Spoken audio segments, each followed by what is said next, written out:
Yo, what up? It's Donut, and you tuning in to all your Illuminati news. We are here with David. I am so excited. David, do I pronounce it Gosselin? Gosselin, like Ryan Gosselin, my third cousin. That's what I was thinking. And you got this Age of Muses Substack. We're going to be going over self help, human potential, and the Luciferian perversion of the West. It's going to get nuts. How are you doing today? I'm good, man. Thanks for having me. Love the show. Like I was just saying, you guys are having a lot of fun there. It's nice to see.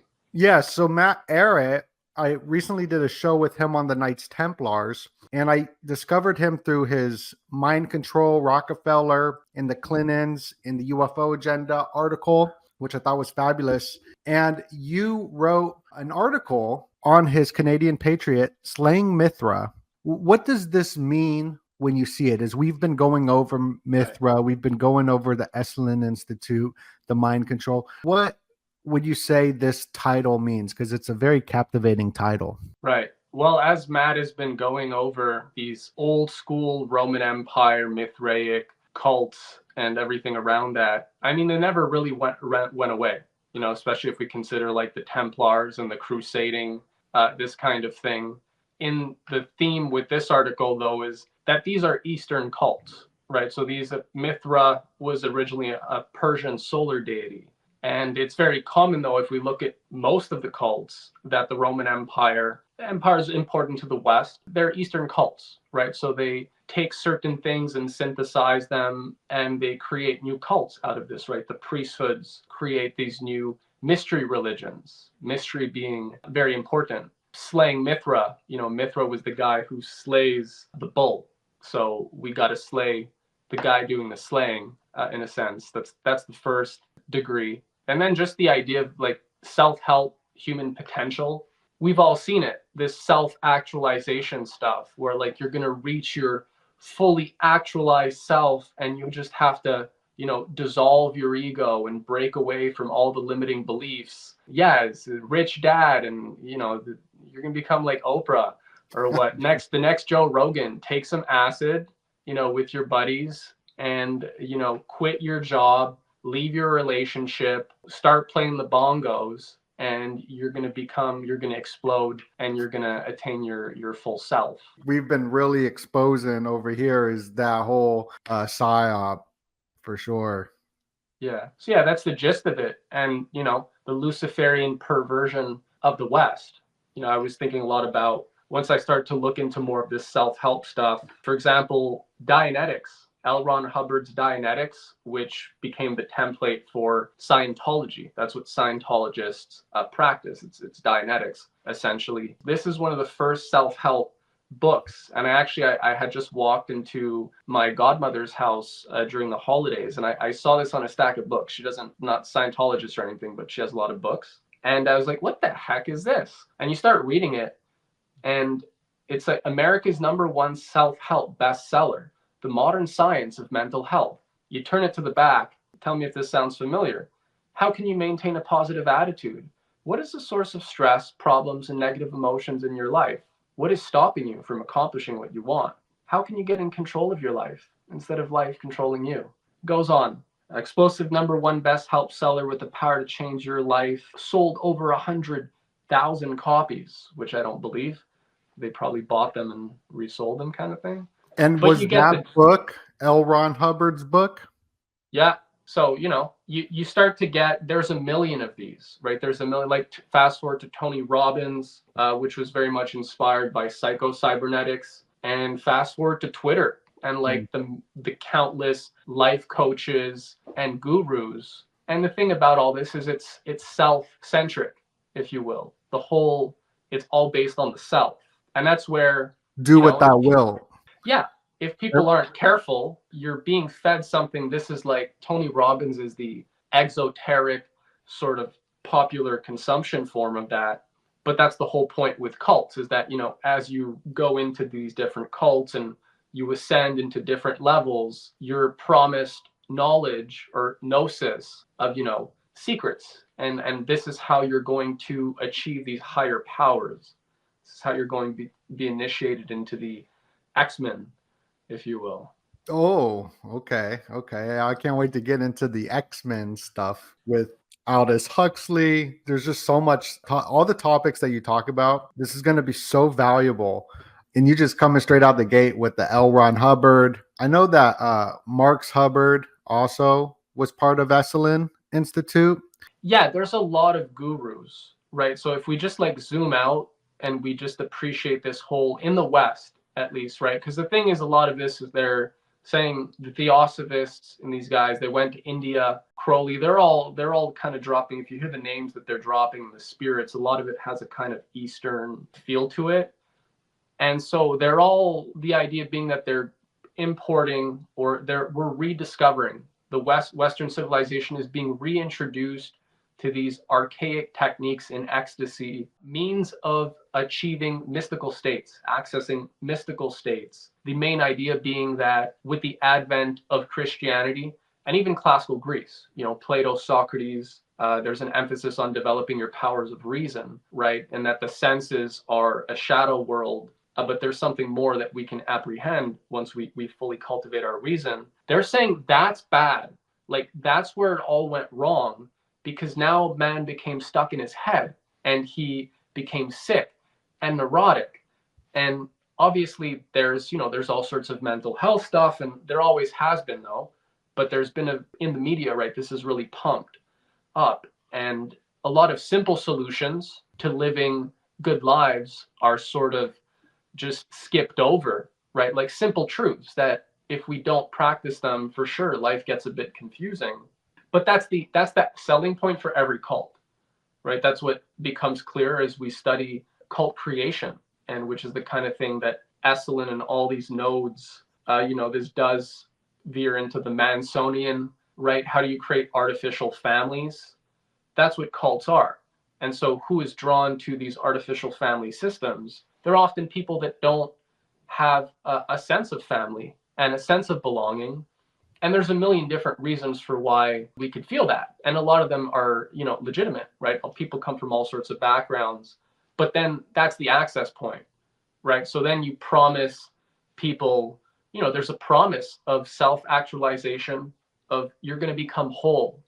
That's a big one, right? You're going to sort of bridge the gap between your heart and your mind, which Christianity and Greek philosophy have sort of separated. And so that's the big thing. And a funny story, when I shared my article, which started to make the rounds on Twitter, the first one, I had a Crowleyan Thelemite that wrote in the comments. I don't know how he found my article, but he said, I read your article, and he said the reason that Western civilization is collapsing is because of Christian orthodoxy, because human beings were no longer able to access mystical states. That's what he said. But you're going to get that over and over again.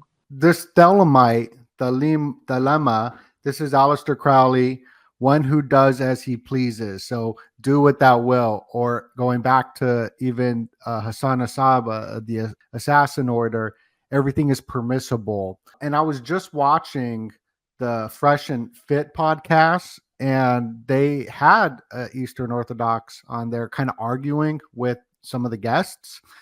And the guests were saying, what is success? And it's being able to do anything you want to do at any time. And I was like, oh, that sounds very like Crowley, kind of like what has been pushed to us through Tony Robbins and just this whole move. But what I wanted to say is, like, they got 322,000 followers. And I was just looking up the family, because Charles Manson, he went to Esalen Institute before he committed his slayings with his family. And I grew up Juggalo. I don't know if you know what that is, but they're called the family. So everybody's family, everything's like family. So I thought it was interesting, because that's like a cult on its own. Just the 322 connection is that he was released out of prison on 322. And this is just something that keeps on repeating over and over, like Skull and Bones 322. So most recently, Candace Owens doing this Illuminati Eye on the New Yorker, she got baptized at 322 p.m. Kanye got removed with 322 million followers. Daily Wire removed Candace Owens on 322. So it's just something, pattern recognition, I've been looking out for. And this 322 ties back into Skull and Bones, where it's originating from with the Cilician pirates, who were a Mithra cult. Yeah, and these guys are big on that. Like I don't personally believe in a lot of the symbolic stuff per se, but the bad guys do.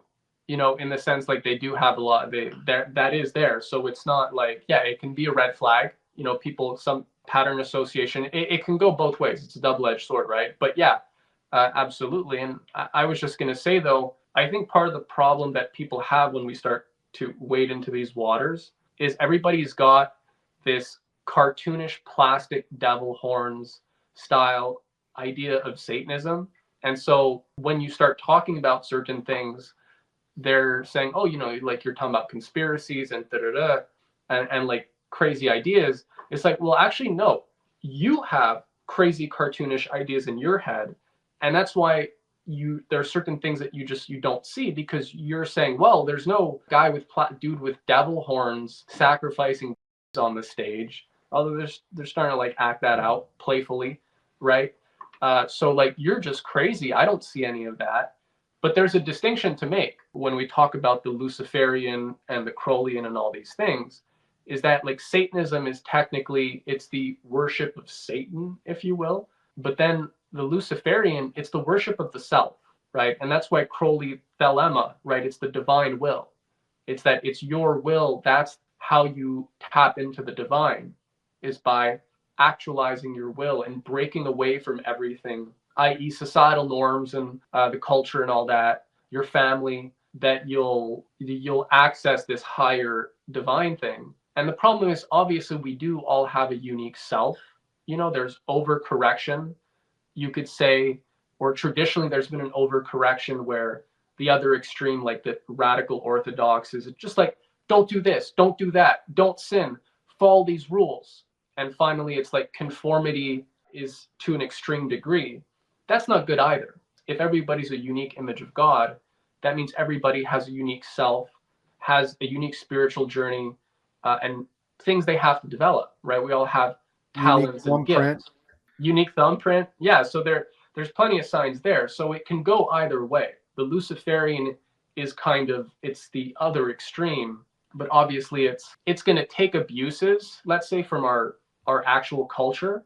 They're going to emphasize certain things, right? You want to sort of create grievances. So you're going to focus on certain injustices, not because they really care to fix those injustices, right? The Luciferians want to reduce the world population to like 2 billion people.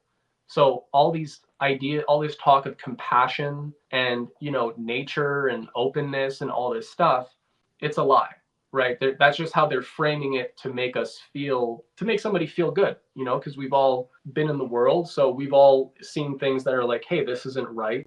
But that's the in, right? That's the in. And that's what people have to realize. But then it's like, what is this self? What is this worship of self? I mean, look around. What happened to America? How come selfies? How come they weren't able to see? iPad. Yeah, and it's created this feedback loop. It's a murder of self too that has happened. So it's so weird that the self, like what Satanism is pretty much what Aleister Crowley do with that. Well, it's all about worshiping the self. But it's funny because we live in this self-centered culture of narcissism, and narcissism is on the rise, but that is a murder of the self, according to like Alexander Lowen's and whatnot, that they've cut off emotionally from their actual self. This is like a scientific technocracy, but this scientific dictatorship that's studying us through the AI and whatnot can be traced back to these Huxleys. And you started off this essay with a quote from Aldous Huxley, and I got him doing that Illuminati eye, his eyes like gouged out, which is kind of weird. But Brave New World was really my first red pill, I would say, reading that in elementary school. And maybe that's why I never got on any of these like prescriptions that society was really trying to put me on. It started off with for the radical and permanent transformation of personality, only one effective method has been discovered, that of the mystics. Is that what you're talking about? These cults, the mystics, as these cult of Mithras, Demeter, Cybele, and whatnot? Yeah, and I mean, there's a million varieties. That's the thing. That's why he says the mystics, right? And you pointed out an irony there. An important one is that, well, hey, aren't all this technocracy and these eugenicists and they're radical materialists, right? So why do they care about the mystical and spiritual if they believe that we're really just an assortment of atoms and molecules, and that the whole universe is ultimately just governed by randomness, and that human beings, or like a butterfly or a snail, they're all just different variations and combinations of molecules. But central to the Luciferian idea is that man and nature are not separate. So we're just another animal in the biosphere. And so it's a very materialist idea, like Darwinism and all that. Malthusianism, which inspired Darwin, right? It ultimately comes from, culling, a philosophy of having to cull the herd, and the fact that mankind was able to develop science, technology, and ways to just prevent the constant dying off of people from XYZ disease and poverty. They're like, that's the problem. See, they're saying that took away the check of natural selection. And so if we're really going to be in line with nature and the spiritual sort of qualities of nature, we have to put that genie back in the bottle. At the end of the day, that's what they're at. But they're radical materialists. And yet, if you read something like Aldous Huxley's Elyn, this is his last book, right, of predictive programming. So you talked about Brave New World. Elyn is 30 years later. So this is his final masterpiece of predictive programming. And what does it look like? It's really just a utopian flip side of Brave New World. People are on an island, and really it's a medley of psychedelics, tantric sex, and controlled breeding people for different traits and breeding out the other traits, or giving them activities, giving the dullards, giving the aggressive people, putting them in different kinds of work, have them climb mountains and stuff. The whole selling point for this one, for the people there, is that they don't want materialism anymore. They don't want industrial civilization, because now they have Mithuna. They have the yoga of love. What is it at the end of the day? It's psychedelics, people in open relationships, and playing the bongos, or something akin to the bongos. Cardi B's new song is called Bongo, and like that was like the wet aroused genitalia for the world to see, trending #1 on the algorithms, interviewing President of America. Like that's the importance of society today. And her new song's Bongo, so I just thought that kind of funny. That's funny. And yeah, I mean, it actually is funny though, right? Because like I don't watch Tim Dillon, comedian Tim Dillon, podcaster. One of the last shows you were just doing, it was New York Times. It's like a front page story, a feature on a 20-person polycule. And so it's just 20 people in a polyamorous relationship, and they're looking at all the dynamics and like, how do you set boundaries and da-da-da. And it's just like Tim Dillon pointed out, though, they're running new stories like that every week. We're like close to World War III. We have a giant financial bubble. There are solutions to all these things.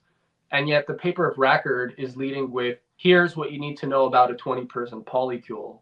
And it sounds just like Aldous Huxley's Elyn.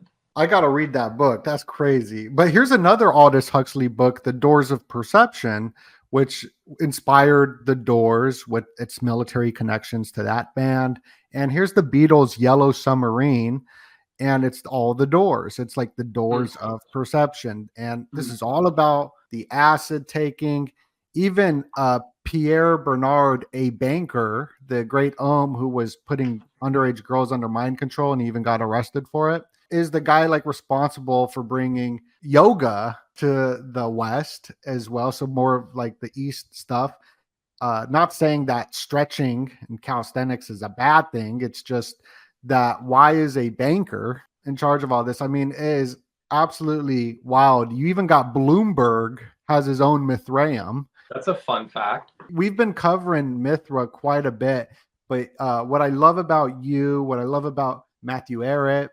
Is your research also digging it up? Because I do focus mainly on symbology, and I think that it's absolutely It's useful. awesome info. So everything you're talking about, we're into over here. And everybody, go subscribe to David's Substack. I got all the links down below.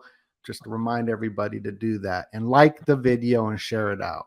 Why are they obsessed with the mystical if they're really materialists? Well, Right. you pointed out another paradox, right? Why is like this big banker into yoga and interested in popularizing yoga? In my Mithra article, it talks about how Arnold Toynbee was a very high level Anglo-American Chatham House. Like, these are the brain trusts of the brain trusts. And he said when people are looking back on the 20th century, they're going to find that the introduction of Buddhism into the West was one of the most pivotal changes in modern Western civilization. That's a strange statement to make, technically. Like, why are these British geopolitical sort of aristocrat, psyop, magicians talking about that? And the reality is, as Huxley recognizes, people have a spiritual hunger, right? Like, we're not just flesh and blood. No matter what, look at the billionaires, right? They have all the money, they have all these things. And yet, so why are they getting involved in all sorts of cults and secret societies? It's because you need something that's going to give you a deeper, it's going to fill or try, right? It's the idea is they're trying to fill a spiritual hole in some sense. The smart bad guys know that you have to give an alternative. You have to create an imitation, right? If people aren't going to genuinely develop that creative spark, that develop an identity that's, made in the image of God, and develop their talents and all that, and be able to recognize that in other people and all the good things that come when we sort of allow that to take over, if you will.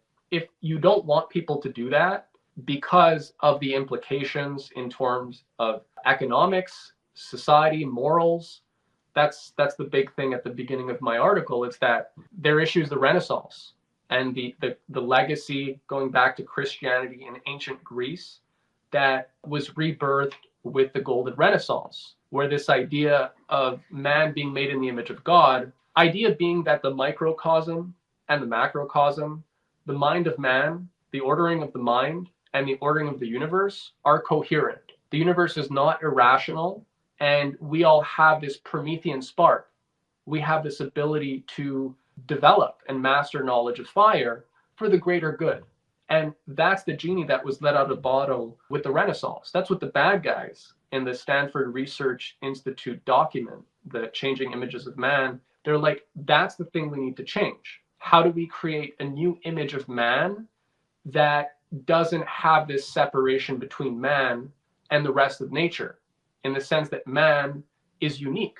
The real mystery is that man is unique. We're not just an animal with automatic instincts. We have instincts. They're there to keep us alive, right? We can't wait for everybody to become fully self-actualized angels or whatever to have a society, right? Or for people to survive. So we have all these automatic systems that do the work for us. But the idea with human beings is that we don't have to stay there, right? We can develop our reason and sort of come to a higher understanding of what these things are all for, right? And how we master our higher capabilities. If you don't want people to go down that road, you have to give them an alternative. You have to create an imitation, right? Something that's going to mimic that sense and that mystery that is naturally there. The mysteries, we're creative. Human beings get ideas. They're able to make discoveries and transform their ability to act in the universe and over nature. We'll never fully understand all of that, but yet we have an ability to cultivate that quality and that power. And it's in children, right? From the time people are little children, they're saying, why? And this is trained out of them. So that spark is there from the beginning. And if you don't want that, then flood people with sex, drugs, and whatever that will give them the sense of these mystical states, right? These rituals, playing bongos and your heart's going up and everybody's dancing around the fireplace or whatever. There's a million varieties of that. And so they're saying this is how you're going to access mystical states. This is what modern civilization robbed you of, right? Don't you want to go back to that? Aren't you tired of breathing in like the soot, right? Aren't you tired of your cubicle? Obviously there are problems, but that's their in. I like camping, but after a day or two, I want to go take a shower and get back in my bed. Is it really that much of a selling point when you hear how these cults? It's all going backwards instead of like progress of building. It's going, no, I don't want to do that anymore. I want to go be cared for by like the mother, which could be like the mother goddess. And so what I'm hearing is that, and please tell me if I'm wrong, but from what you're saying is that these oligarchs, these tyrannical people in governments all throughout the ages gave people a sort of missed spirituality. So they're like, here's a spirituality because they know we need this. And also, didn't they also give their cults, like Mithra was a Roman soldier, like a warrior cult, to give them something? But that wasn't all, like the Order of Delphi, maybe, that it's like, here you go. But that's really not the real stuff that the people are actually worshiping, but they give people certain things to worship for it. Yeah, and I mean, I feel like these things are worth taking the time to appreciate in the sense that like the selling point is mystery, right? If you want to get somebody to break profile or to change their behavior, mystery is really, this is like the behavioral scientists will tell you this. If you're the Harvard business people, what's his name, David Cialdini, something Cialdini, they're behaviorists. So Cialdini wrote the book with Cass Sunstein, or no, Wow. sorry, he didn't write. He wrote another book on nudging, which is from behavioral science. Cass Sunstein wrote the first one. He was the top Obama guy with Yeah, Richard Taylor. And right. so like Cialdini, who's an expert in behavioral science and nudging. So how do you get people to change their behavior and make decisions unconsciously without having to prompt their conscious decision making processes? Because as soon as you start, it's like in business, right? As soon as you start giving people too much information, they're like, okay, I'll have to look into it. I'll have to think about it. And a lot of sales is just, how do you get to yes? How do you just get the person to be like, you know what, let's do it? You turn that into a science and you get our modern magicians. And Cialdini pointed out, like, if you wanna really captivate people, you need mystery. So at the end of the day, like, that's the thing. People have to recognize there's the idea of the magicians of magic. It's not new. It's not really magic. That's the point. It's tricking people, and it's mystifying them, right? Creating illusions that people are like, how is this possible? How were these pyramids built? There must have been other civilizations, galactic civilizations with secret knowledge. Man, we don't know how they built this. Right there. There's a Gnostic mystery cult quality being injected into the conversation.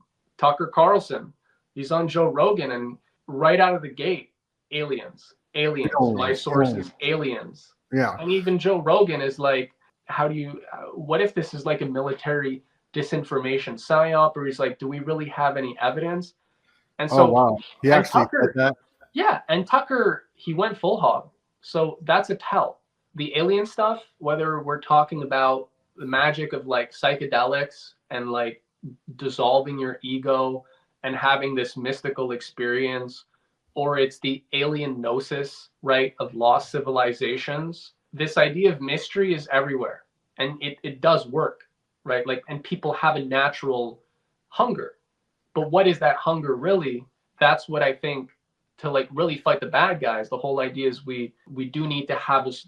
There's a spiritual war, if you will, right? Like, is that hunger just for illusions and magic and things that make us go like, wow, and yes, I'm ready to change my life for like this exciting ride. And then you get into it, and like 5-10 years down the road, it's like, yeah, maybe you shouldn't have like left my job, got divorced, and done a lot of drugs for the last 5 years, because now the honeymoon period's over. Well, I fell for it, bro. I fell for the whole social engineering.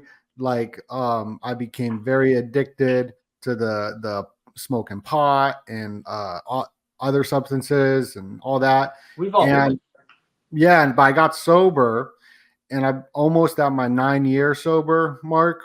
And Well, I mean, what I found out through recovery is the only way to get sober, according to Carl Jung, and I'd like to get into Carl Jung, is to have a psyche experience, which means having a spiritual experience. That means praying to God and having God do the work that, and then living a life with morals yeah, as well on top of that. So it's all about action. And what we were searching out for was God and spirituality. So, but we used alcohol or drugs because what we were really looking for was um, God, uh, and we have this malaise in society and this discomfort, which continues. Like even yeah, today, it's a daily, because we live in this society that uh, I'm not sure if you got into civilization and its discontents at all, but we live in a pretty crazy world. And you talk about aliens. I've been looking into John C. Lilly, who did the dolphin experiments. right. He also taught at Esalen at the towards the end of his life.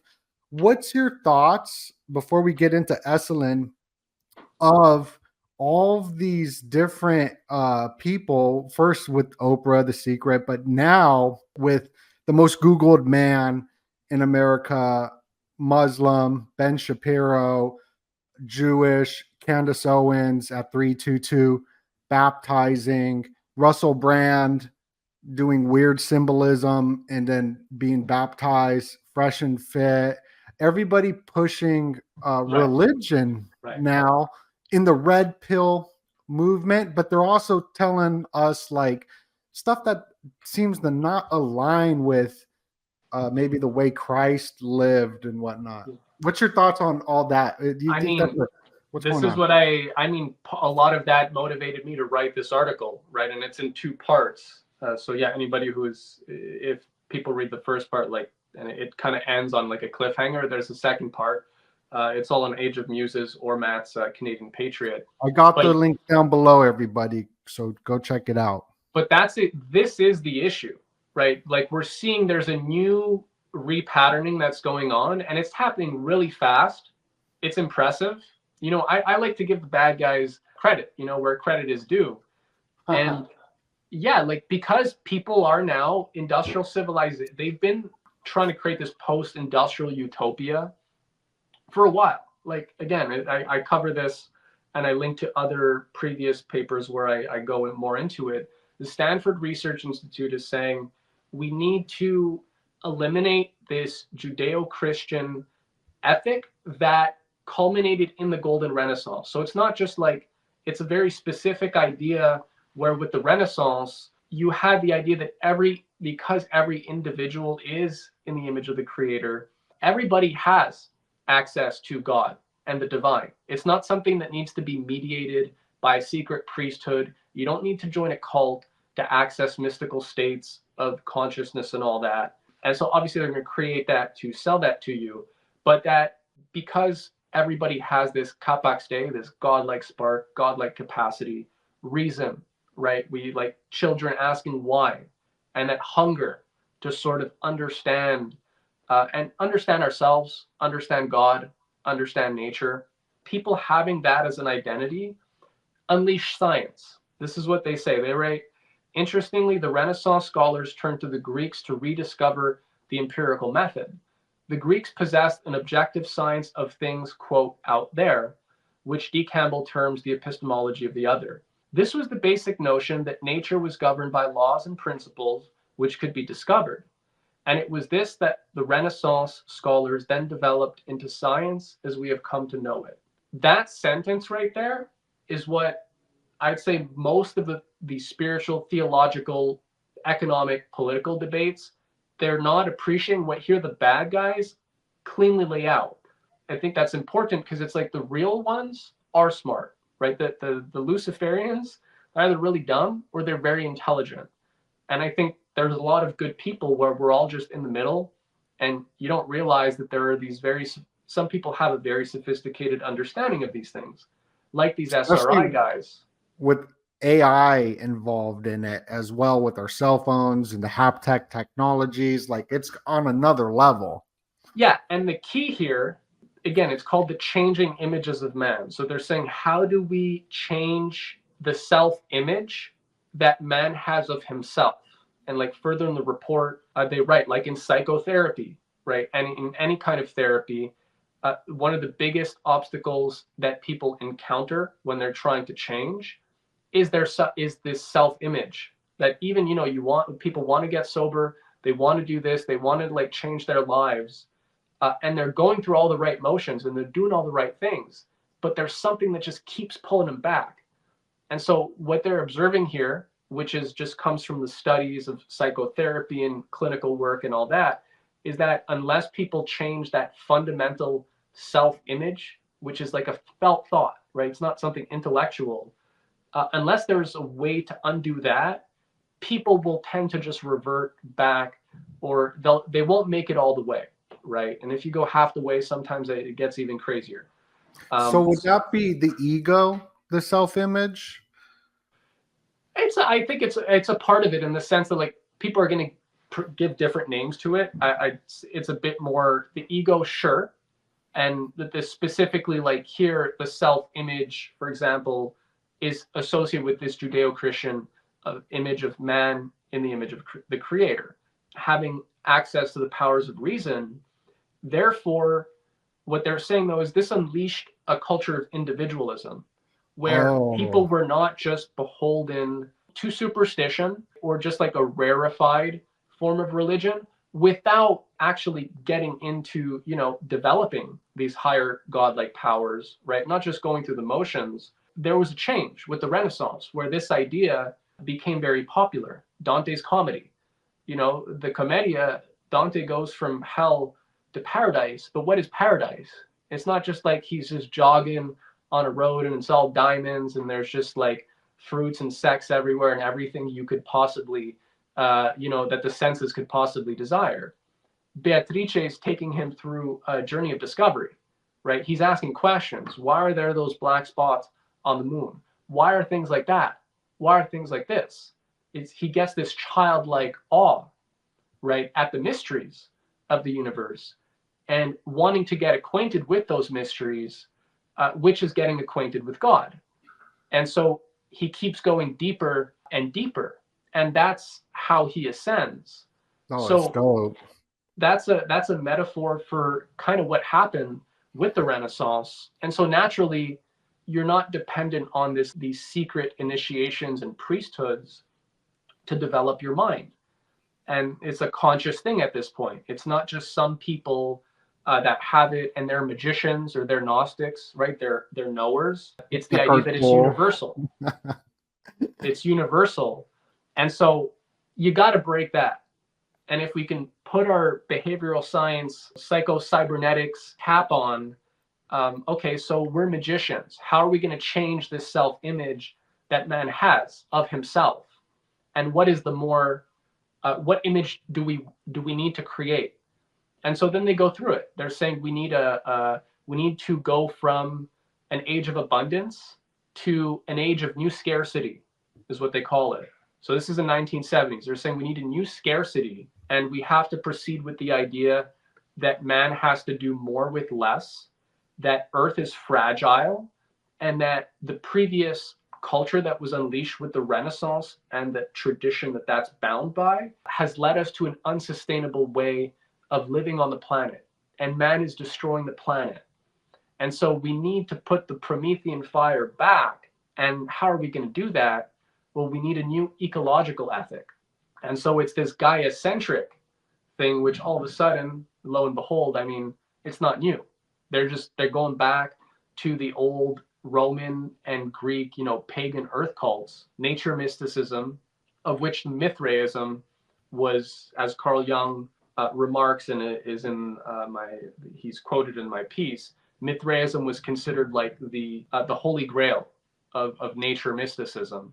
So man and nature are no longer separate. We're like all the other animals. Sure, there's different mystical qualities and experiences, but we're all part of this mystical biosphere.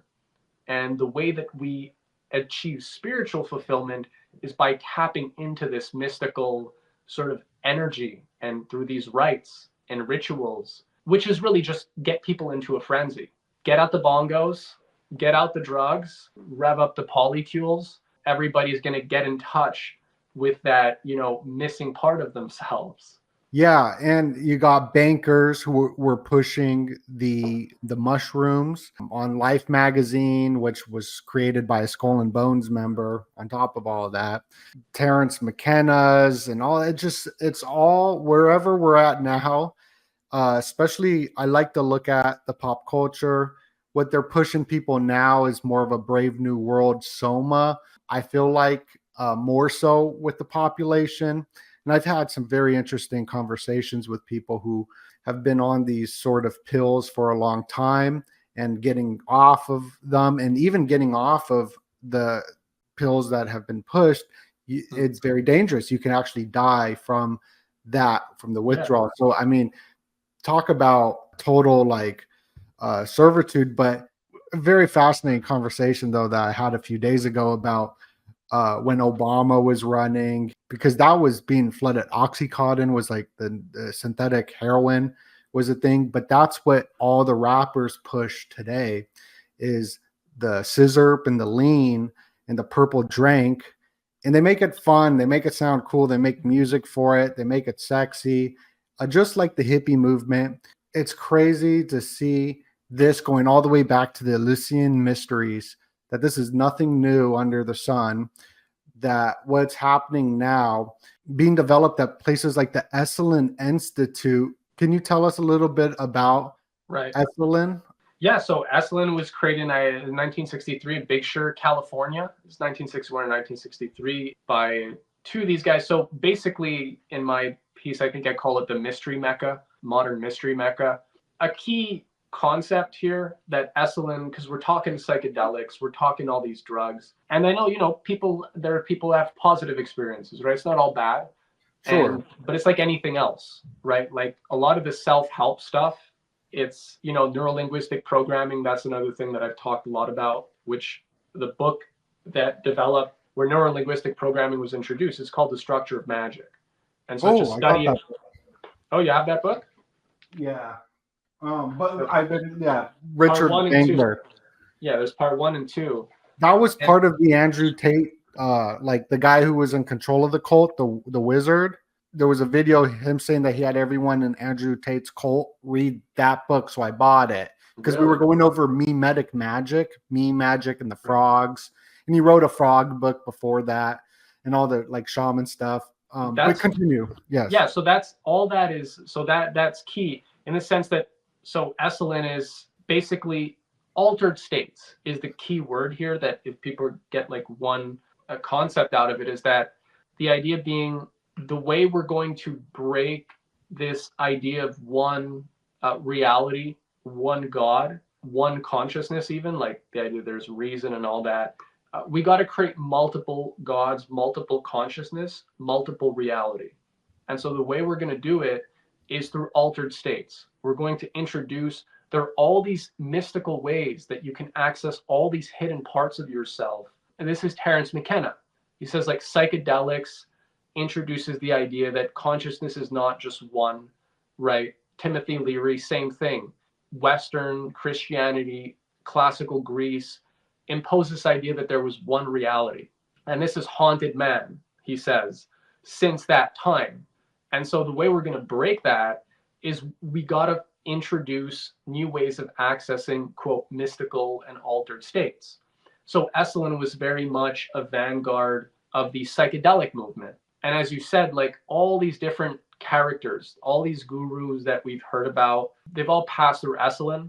Now, if you read their book and you get like the real Elyn intellectuals, they'll just tell you like, yeah, we didn't co-sign any of that. Like, yeah, they used different insights and things that we were studying seriously, but these gurus just were bad people, hucksters, people playing shell games and selling their spiritual wisdom. And so, yeah, they just abused it. So that's what they'll say. But then when you look at what Esalen is really doing, it's like, no, they're just a more sophisticated, actually like a much more intelligent approach to it, right? It's not Jim Jones or Charles Manson, but they were pioneering methods that you would find in the Jones cult, in the Manson cult. And a key one is you have psychedelics, you have groups, you have group dynamics. This takes the form of like family therapy, or at Esalen, they'd have encounter groups. Encounter groups is a big one. And all this stuff, which also group dynamics comes from Tavistock. So that was the mother of psychological warfare in the post-war period. And so they're saying, how do you introduce new ideas and how do you change behavior? And one of the big insights was that you can't really change things at the level of single items or just at the level of individuals. You have to change groups. If you want a new idea to take, you don't just go directly, you bring it into the group. And then you create situations where people arrive, they're given certain choices, right? False choices half the time, or they're given suggestions, right? If things are said in a vague way, like Richard Bandler, he's one of the co-founders of NLP, makes the point, like hypnosis, an important part of embedding commands is you're vague, but you're systemically so. So you're saying things in a way that like we all support, we all like nature, right? Think of like the green trees, green grass, blue sky. Isn't that nicer than like the soot and people being in cubicles and all that? Everybody can you don't feel like that. you like littering, or do you want to have a good Yeah. And so everybody can emote with that, but right. you're creating gaps. When you're creating these hypnotic inductions, you're going to say things in a vague enough way where there's a gap creating the person's mind that they're ultimately going to fill in. So they're ultimately going to come to the idea that you wanted them to come to. And the better a magician you are, one of the chapters in this is the Sorcerer's Apprentice. How do you become a Sorcerer's Apprentice? The better you are at speaking at rhetoric, the better you are at creating those gaps in people's minds, such that people are like, oh wow, and I finally like realized da-da-da. And obviously in like for AA and all these different things, like these things, you need a support group, you need these family systems. But that's what they're modeling, that these groups function as artificial families. So yeah, we didn't have good families, we're trying to like change our lives. You need a support group, you need something that's human. But the nature of evil is that they're like, okay, this is very powerful, this works, so how do we model these dynamics and now start applying them to military ops, to creating counterculture movements, to infiltrating anti-war movements, sending all sorts of weird people on the campuses, flooding it with drugs, and sort of changing the character of the whole through little tweaks here and there, but that once they take, and because people feel that they've come to these things on their own, they're not gonna shake it off easily, right? Their identities have been repatterned. Have you ever read Alan Watts? I'd like to know a little bit about him, because when I was younger, a huge fan. He has a book called The Book. When I was 18 years old, reading that from like a Las Vegas culture of just worshiping power, drugs, women, like Right. that's Las Vegas. Learning about Buddhism, it's funny how that was all. I really liked it because it was so opposite of how I grew up. It was so different. And then Alan Watts, even in the new movie Her, transhumanism movie, it's not new, but how Alan Watts like takes over the AI. Really? It's a I great haven't seen that. film. Yeah, I would check it out. What's Her, it? Her? Her. Yeah, Okay, I'll check that out. And yeah. well, yeah, I mean, Alan Watts, and I haven't read too much of his stuff, partly because I've read so much of all these things that like you start to see the gist and there's a pattern in all of it.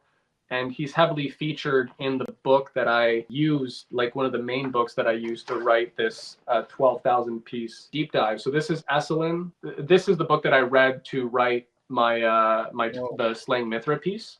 Oh, And sick. like Alan Watts and the philosophies of all the gurus that sort of were formative to the Esalen program. Alan Watts featured heavily. And basically, the reason they like Buddhism, why do they like it?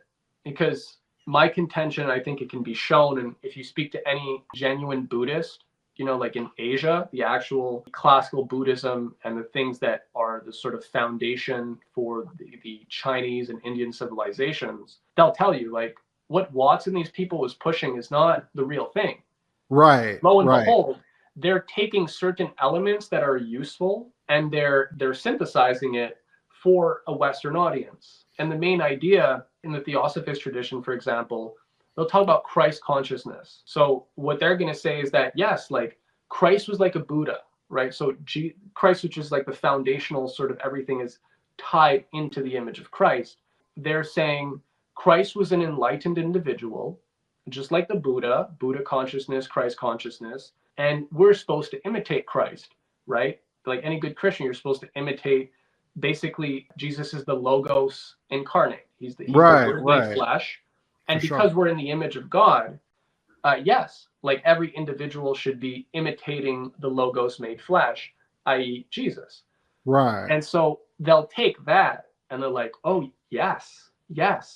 And so you too can attain this godlike status, just like you can attain Christ consciousness. Christ consciousness is there for everybody to reach after. And the reason they like Buddhism is because in Buddhism, again, like it's its own civilization. So people want to just like mix and match, but you can't, because technically there's all these other routes. So if you want to take the other stuff, sure, but the people want to mix and match a lot. I support meditation, all that, just to be clear. So I'm not like frowning upon it. But what they like about Buddhism is that the idea is you can reach nirvana in this world. You can reach 100% awareness and actualization in this world. Whereas in Christianity, there's the idea that like nobody's ever going to be fully redeemed, or there's no God. Nobody's going to become God in this world, right? The God is transcendent and we are an image of that. So we can imitate that and develop those qualities in ourselves. But that doesn't mean you become God. The Theosophists, right? If go back to like Mithraism and stuff, the promise, the sell is that we can become gods.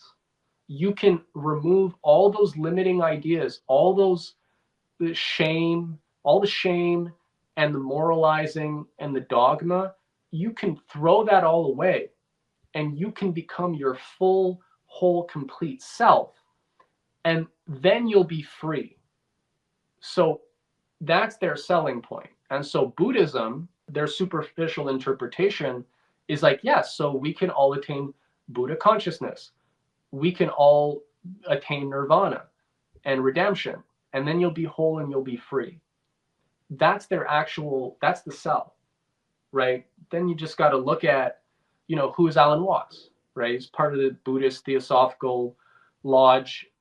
He died of alcoholism, just right. like That was always a weird thing. Yeah. Crowley died a heroin addict. So, if we want to disabuse people from a bit of this magic, because some of it is, it's enticing, or they're speaking to certain things that we can relate to. Like, yeah, there is, XYZ problem, but like these people, they're not walking the walk at all. Nobody's perfect.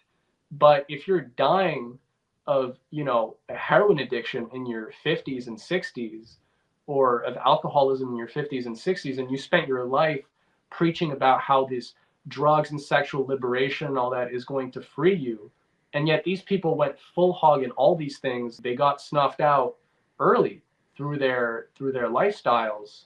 That's useful, I think, to demystify, at least for people like, hey, that like these people like played out. And I think that's what we forget. We want to play these things out all the way. Like, okay, you reach your full self-actualization. What are you going to do then? And so I tell everybody about my sobriety, and that's all I do. I don't push anything. I'm all about, because a lot of these spiritual teachers, they'll be drinking while they're preaching, and I'm just like, you're being influenced though by a substance. So is that even them speaking? So yeah, and it's like, we're not casting aspersions at all. We're just trying to demystify, like, there are good ideas. There's the bad guys will take good ideas or healthy notions, and they'll find ways to imitate them, but to pervert them, to repackage them, to advance their own goals. And Yeah, like I love all the stuff you're saying is really connecting all the dots for me because I've always been confused because I'm like, man, but like, yeah, but now it's making sense how, wow, this right here will help use the psyche, the collective masses psyche to move them in a certain direction. But it's not like they believe in Buddhism. They're like, yo, we could utilize this to move them. Maybe that's what's happening now with all the religious stuff to move the masses because we've been in such debauchery for so long. They're like, okay, let's move them this way for something a century ahead of us, like for in the future that we don't even know. Yeah, this is dope. Even The Secret, the move, like my hypothesis is they released The Secret on Oprah, who stayed in her home for 322 days. Uh, coincidentally, they released that right before the economic collapse. So the reason I lost my house, I lost my business is because I wasn't positive. That's what The Secret. And so Andrew Tate coming out saying you need to hustle. And the harder we hustle, it doesn't even matter because of inflation, right? So we're not looking at inflation. We're like, I'm not hustling hard enough. Or it feels the same. It feels the same. I mean, you're not wrong. And like another useful one, psycho-cybernetics is a lot of, when you say the hustle stuff, Okay. a lot of it's self-image, right? It's the feedback loops. Like, so psycho-cybernetics, the idea is being, imagine your best self. Imagine yourself killing it 24/7, all day and hustling and like get it done and da-da-da. Obviously, there's nothing wrong with that, technically, to a point, right? But if that becomes your obsession, your religion, right, which is what the bad guys are in the business of selling, these synthetic religions, these cults. So psycho-cybernetics is it's images, imagine, right, which is a key word in NLP. Or if you're going to put somebody in a trance, close your eyes, imagine that you're in the desert, right, and you can feel the hot air, right, you can see the clear blue sky, and you got to make it visceral, and the person goes into that altered state. They're more relaxed, and you take them on a journey and you play things out, right? So imagine this. Now the year's 1970. Go back to when you were 5 years old. Remember when your mom said da da da, and you're gonna keep playing it out. And people, we all have memories, right? We have muscle memory, so people are gonna feel these things come up, and you can guide people, and you can link new thoughts and images, right? And 95% of it could be true. But then if there's a 5% that's not true, and that's being placed there for a specific reason, and then the trance is over, you're back. Wow. The subconscious had just been accessed, right? You went beyond just the conscious. You went into the level of felt thoughts. People could feel things. They could feel their memories, and that's where you put in the new stuff. So obviously, if we know how that works, it's a lot harder. The magic wears off. So Tate, if you're saying, and they talked about NLP, it's like, yeah, he's organizing all these young kids, right? He's speaking to very young people, and he's selling this stuff. And some of it is, it makes sense. And like 95% of it is probably good. Work out, get muscles. Yeah, but then it's like, yeah, go to the gym like that. But that's not, is that really like I take cold showers, go to the sauna, you're going to feel better. But then it's like, he is also, all the evidence suggests you're trafficking, you're actually doing all these things. There's all sorts of videos, like this isn't hidden. So you see there's this, they're just tapping in to certain desires and this spiritual hunger and this sense of despair and disenchantment, right? We're in a disenchanted world. And so if you can sell re-enchantment, if you can sell sort of people getting re-enchanted with some idea that will give them meaning, then it's like you got a movement. What's your thoughts on I won't keep you too much longer, but this has been mind blowing. I can't wait to edit this. I got some questions on the aliens. How did you meet Matt Arrett? I mean, me and Matt are longtime friends. We're in the same, like, I've known Matt since I'm 17. I'm 33. So Matt's 38, I think. So, yeah, we've known each other we were roommates for a few You years. both are solid dudes. Got your head on the shoulder. We're Montreal City boys. I guess Yeah. we're tucked away in Canada, you know, so it's like we're still exposed to everything going on, but we're also a bit removed from a lot of the action, you know, in a way that, you know, so we came upon different ideas really around the idea of classical Renaissance, classical culture, and all this stuff that pretty much the SRI, Changing Images of Man document is like, we have Plato, Socrates, classical Greece, Christianity, we have to get rid of these things. These are the things that we got a classical education as like a makeshift one, but technically in many ways better than what you'd find in the best sort of institutions, because there weren't gatekeepers. And one of the books that Matt, I'm sure Matt will 100% agree, that was pivotal in sort of putting the pieces together was this book, The Science of a Christian Economy by Lyndon LaRouche. Just because it lays out this whole Renaissance idea and the revival of the classics. You know, like if you go to Florence, you're going to see you have this sort of rediscovering the classical texts, the ancient Greeks, the myths and all that. But it's also new in that it's the Renaissance. So there's a new sort of Christian insight into these traditions. And it's just so rich. Like Western civilization, if you look at everything that the West has accomplished, you know, we're not talking about the vampire cult, in spite of these crusading vampire cults and these magician priesthoods, these Babylonian and you know, Egyptian cults, Roman, Persian cults. Western civilization unleashed an idea of progress and science and an understanding of the mind and the mind's ability to unearth the mysteries of the universe, to actually they become clear, right? That man has these powers, these creative powers. And so you have this explosion of art. You know, the cover is the Duomo, right? It's one of the architectural wonders of the world, which to this day, architects are still, they don't fully understand how Brunelleschi was able to build that dome, because it's so big that you can't have the scaffolding, you can't have all the traditional means of building the big monuments that have been built across time. And Brunelleschi never shared his secret in terms of how they were able to sort of build the dome progressively without needing any supports. So there was a geometry. What's this building called? Well, that's the Duomo in Florence. Okay. Santa Maria del Fiore.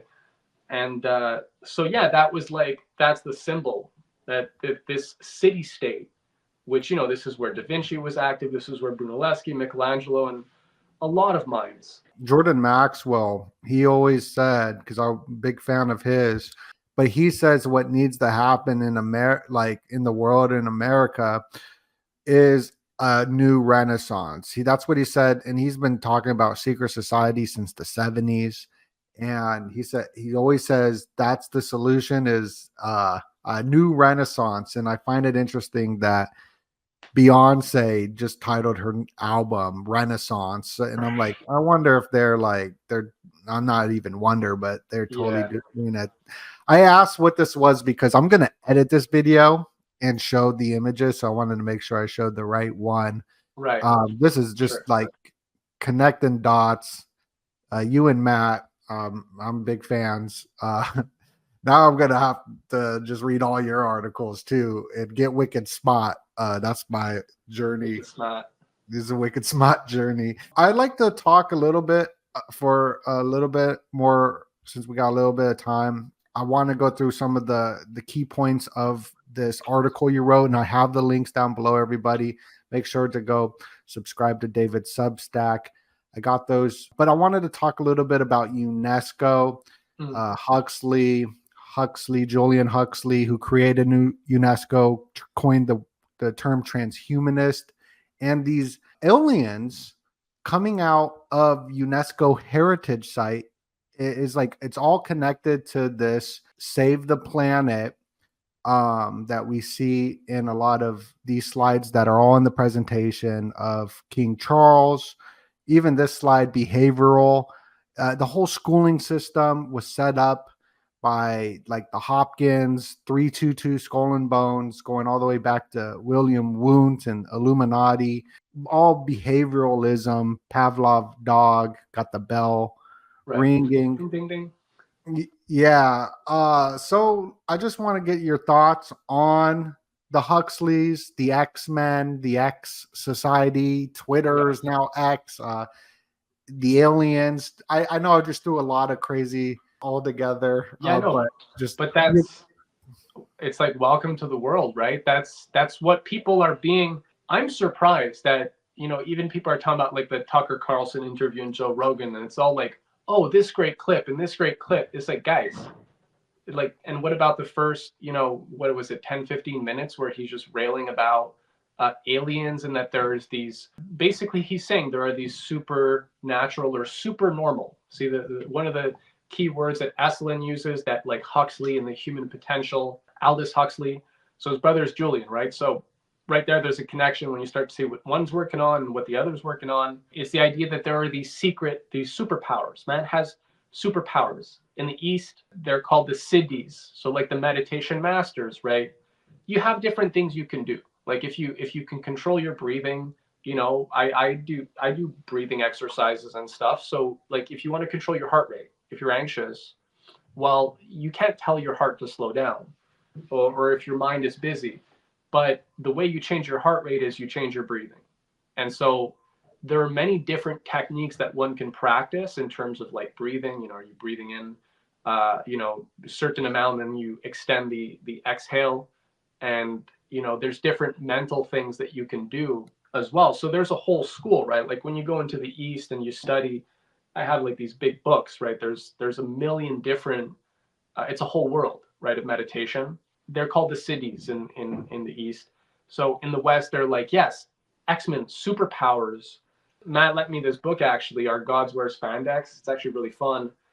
It's about the relationship between the comic book culture, X-Men, right, and this, which is like the exoteric version of this esoteric sort of developing superpowers, gnosis, right? So you will develop this secret knowledge, this theosophia, right? The theosophy, it's sacred wisdom.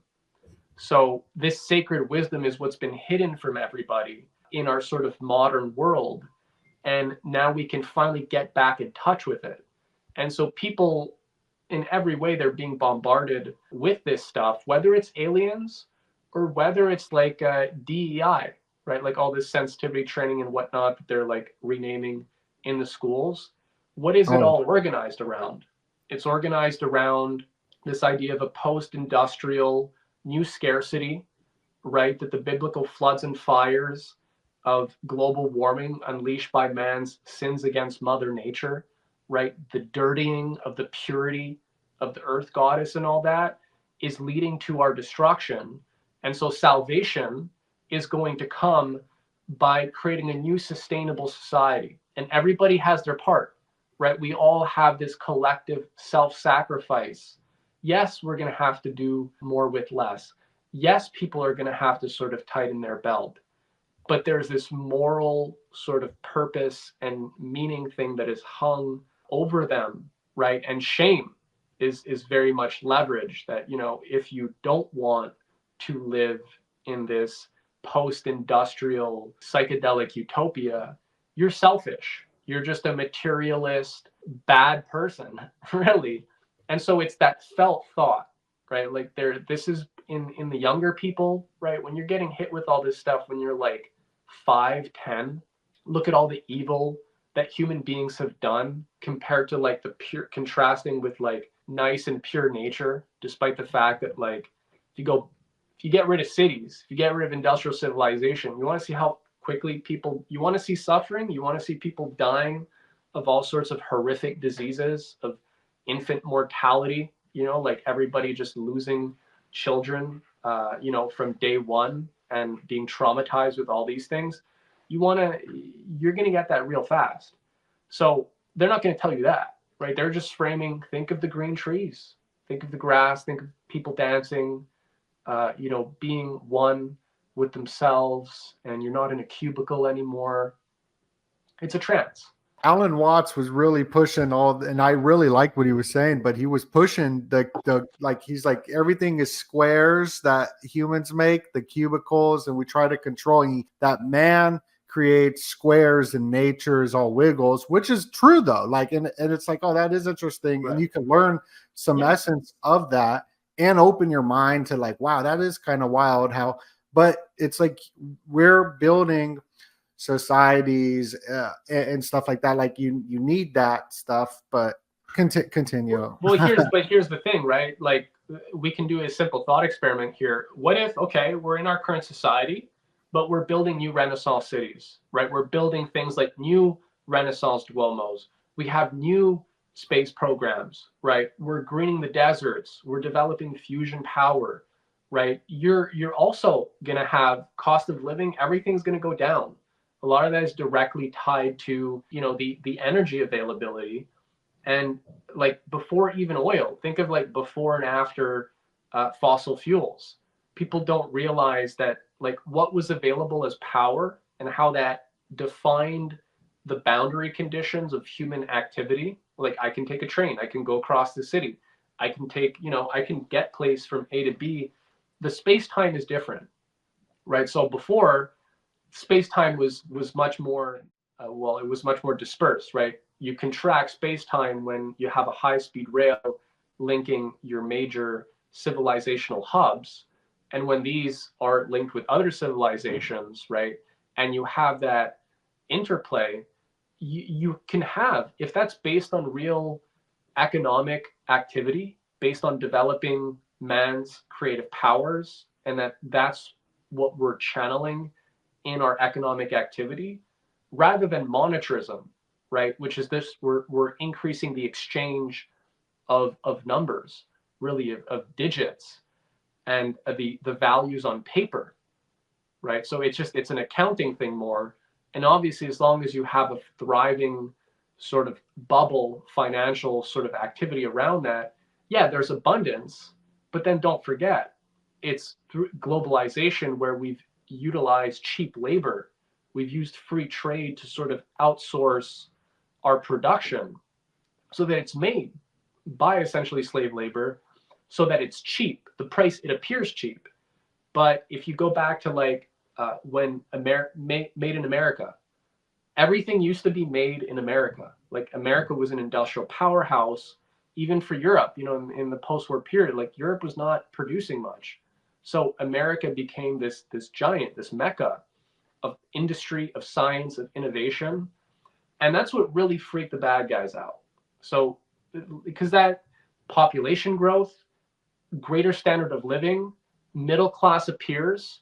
It's not just like hereditary blue bloods and this small aristocracy, and peasants have no say in the direction of their future, of their family, of their country. Once you had a middle class and people are freed from just everyday struggle, survival, you can think about certain things. You can start to ask certain questions. That's actually what they don't like. And so there's these narratives that we're given that actually this is why you're a slave. It's because of industry, the agricultural revolution. They hate that too, right? They hate that you could create a lot more food than before, because before you had famines, you had all sorts of things, that the Malthusian and natural checks on selection. They're saying one thing, but there's another narrative. And if we love truth, and we actually want to get to the real thing and understand the root of the problems in our society so that we can fix them, we do need to know this longer story. And when we know that, then yeah, you see a lot of this conditioning around the environmentalism stuff. Like, I like nature. I don't want deforestation and all that. But there are ways. We could be greening deserts. We could be doing all sorts of things. China has planted like huge forests. Like, ironically, the big bad communist tyrant countries, they're like the most environmentally, like in terms of planting and all that, they've done a lot more than we have. What we have here is behavior change. People have this ritual of recycling, but the recycling is dumped into the ground. Like, people think recycling is being like, we're making all sorts of amazing things with it. No, you're making a couple park benches. A lot of it just goes mixed in with the garbage, the trash, but people have been given a ritual. You're doing your part.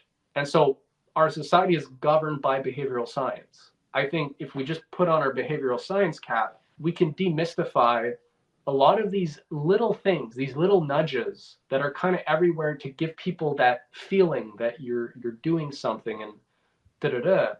But it's a cult, it's a ritual, and people don't realize it's just like any other thing, and there's a million of them. So if we demystify that and the magicians and their tricks, and we start to discover what made Western civilization really amazing, why we have Beethovens and Schumanns and Schuberts and Mendeleevs and Da Vinci's, all the abundance that we do, how we develop the technology to do that, from like the space program that gave us telecommunications, creating all sorts of new materials, manufacturing, right? If you're going to create the kind of steels and the materials to make, whether it's space rockets or bullet trains or this or that, all the engineering feats that need to be accomplished, is because we had these crash programs.